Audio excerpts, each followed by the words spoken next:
Gentlemen, it's time for us to sit down and have a fireside chat. We're going to talk about something fun and near and dear to my heart.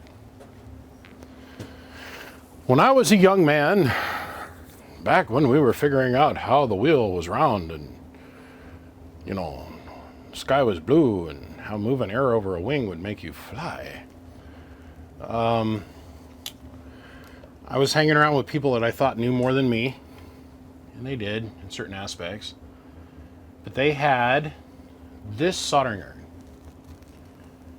This is the Weller 100 watt, and we're going to talk about my soldering iron collection today. This is a really beefy iron. This is the same one that I have, literally the same one that I have tattooed on my forearm, okay? I have built, made some amazing stuff with that soldering iron. Is it really necessary now that, I'm kind of doing this a little bit more for a living per se? No, I just got used to using this for everything. As you guys know, I got quite a few irons that are sitting in the stable. I can go really fine and go really big. Well, the radio world has also discovered that I like to collect soldering irons. So it started out with me and this little 100 watt iron. This 100 watt iron is the biggest you can go without having to have what they call a lay down cradle. Just so you know, we're going to intermix a little bit of knowledge. Something I didn't know this, right? So we'll set the 100 watt iron over here. We'll set it over there. And we're going to bring this thing into the equation. I hardly ever use this anymore. It just sits on my workbench. But this is the Weller 150 watt iron. These are tremendously large soldering irons for the home gamer, right? Once you get past this 100 watt, hold on one second. I need to take this call. Gentlemen, I'll be right back. So while I was on the phone, I was thinking, man, I should probably structure this entire video a little differently. Let's back up. Let's rewind. So there are many layers of soldering iron, like you've got what they call solder stations. That's this stuff here, that there, this here, and that there. And what makes these really unique is that you have an adjustable wattage setting. So let's take this Weller here, for example. I can take this Weller and I can undo this tip and I can change out and do really, really fine soldering, or I can do a little bit more aggressive soldering. Now, when I went to derails a couple months ago, I found that there are even more levels of this that go down even finer and smaller than this. But these are solder stations. And so you can adjust your watt rating and your temperature and everything that you want to have with the station. The thing I've always been fascinated with and had fun with my entire adult life have been these guys, the pencil irons, because they look like a pencil. Now, there are a couple models here that I don't have in the smaller end of things, and that's fine. I don't ever use them for anything. I have solder stations. Hold on a second. Freaking flies. This is the smallest pencil iron I've got. This is the model L25. Excuse me, this is a 25 watt soldering iron made by Wheeland. This is the smallest Weller pencil iron I got, which is also a 25 watt. They only get bigger from there. The next step up is this guy over here, believe it or not. They have many different sizes up to here. When we start getting into the bigger irons, something that I would use as a minimum to do transistors or work on what I work on is the Weller SP80L. Okay? Then we start getting into, Weller makes multiple different levels of soldering iron. I prefer the stainless or the tinted glass soldering irons. Hold on a second. Wow, that was violent. Oh, I had a cough. Sorry about that. Weller, for doing stainless or stained glass window work, has this beautiful line of iron. This is the Weller 100 watt, but it's got what they call the flat blade tip on it. Looks kind of like a flat blade screwdriver. So 25 watt, 80 watt, 100 watt. I like having the bigger tipped iron. This is the 100 watt. It's got a foam pad on it. It fits in my hand better. Yeah, I've spent hours with this in my hand, right? The Weller 80 doesn't have the fancy handle on it, but it's got roughly the same size tip. But as you can see, the heating elements are different. It's a little bit heavier. I was always taught from a very young age that when you go to solder, you want to get the part up to temperature to solder it, especially when it comes to transistors. Get it up to temp and solder it as fast as you can and get the heat off. Because getting the part hot is actually very damaging to the component. Now, what nobody ever bothered to explain to me, and the reason this thing looks like a limped ding-dong doodle, is that I always use the stands. Nobody ever bothered to explain to me that from this point on, the soldering iron was never designed to sit in a stand. It has to be laid in a holder, like this. That's the reason that this handle keeps melting, and it's got a thrust. This is an old throw-out thrust bearing out of my 1992 Chevy pickup, which I still own to this day, and I should probably get rid of it. I haven't driven it in 10 years. I need a lot of work. The heat will travel back and melt out of the handle. This is the Weller 120 watt. So the difference between 100 and 120 watt is significant. I mean, now this iron's up to about the size of my pinky, no, pointer finger. Well, we travel on up into the Weller series. We go from 120 to the 175. Well, me being me and having to compensate for something, I start chasing another demon. Okay? I can't wait to show you this little iron that somebody sent in to me. It's freaking so cool. I start chasing another demon. I like old school shit. I think old school shit is the shit and has a tendency to work pretty gosh darn good. This is an American Beauty. It's about one of the smaller ones that they make. This is the American Beauty 150 watt. So it belongs somewhere in this line of things. Right about here. This got brought over to me by my friend, Mr. Nobody, out of Seattle. There was another guy that knows I collect soldering irons, and he saw them in some kind of shop in Seattle, and said, "Hey, BBI, you want these things?" Well, needless to say, the answer to that question is yes. Well, the guy had already got on an airplane and gone home, so my friend Mr. Nobody went down and picked that up. Now we're going to start getting really crazy. This is American Beauty. This is old school, asbestos jacketed, don't breathe it in your lungs, cause you cancer kind of power wires. But works, right? So let's keep in mind that this is the Weller, 120? Yeah, 120 watt. And then this is the Weller 170.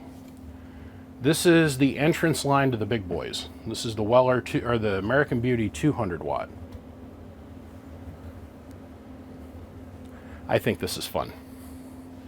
I personally have had a lot of fun with this. Well, when I decided that I was going to start collecting anything whatsoever, I thought, how fun would it be to be able to get some of the bigger irons in the game? What am I going to do with it? Don't know. It's just, I thought it would be fun. So American Beauty builds out a little ways, and then we're going to go to Hexagon, which they are the biggest of the big boys. So now let's grab this one here. Each one of these has a story. This is also an American Beauty, this next iron. Each one of these has a story, and I've got good memories behind it, and it makes me happy. This was, I bought this at a Hamfest for $14, I do believe. or this could have been the one of the ones that my friend Mr. Nobody brought me. This is the American Beauty 300 watt. You ain't soldering transistors with this. You'd use this to do like 1/0 or 2/0 gauge wire. That is a big iron. Well, this next one here is a different take on the same flavor. Okay? This iron I've used on video many times. This is the Dura Heat made by Hexagon. This is a 320 watt soldering iron. Slightly bigger. Now this is where we're going to jump off. There's a gap. There are companies out there that make 400 watt and those kind of things. There's a little bit of a gap. But this is where we're going to start talking big irons at this point. Now we're going to go back over, yeah, this is a Hexagon itself. We're going to jump up a little bit in watt size. This is a Hexagon, this is the 550. This is an absurdly stupid soldering iron. You'd use this in a radiator shop, or you'd use it to do big sheets of copper. 25, now we're up to 550 watt. Okay, so this one here is also a Hexagon. This is really a neat iron. This is the stubby but bigger brother to this one here. Okay. Oh, there goes the phone. Hold on one second. Okay, no more interruptions. So I think where we left off is this is the Hexagon 5 right here. This is the 500 watt. This one here I just recently got. This was brought down and dropped off at my friend Bullet Bob's place, and I just had to go down to Bullet Bob's to do some stuff here about a week ago, and I wanted to come out and show this off. This is my latest acquisition. This is the Hexagon 700. That big bastard right there. But the biggest of the big boys, the big granddaddy of them all, I know this comes off. There it goes. Okay. I got from my friend Mario, Preacher Man. This was his granddad's and his dad's. They both worked at the radiator. I got to say it the way he says it. He's from back east, right? The radiator shop. Radiator, not radiator. Radiator shop. This is the biggest one that Hexagon makes, or Hexagon, whatever. This is the biggest of the big boys. They make a few that are just slightly bigger than this. But this is the Hexagon 800. So this belonged to Mario, his granddad, his dad, him, and now me. It's been passed on to me. This comes with a thread-off tit, or tip. The ones they use now are set tips, where you hold them with set screws. Look at that.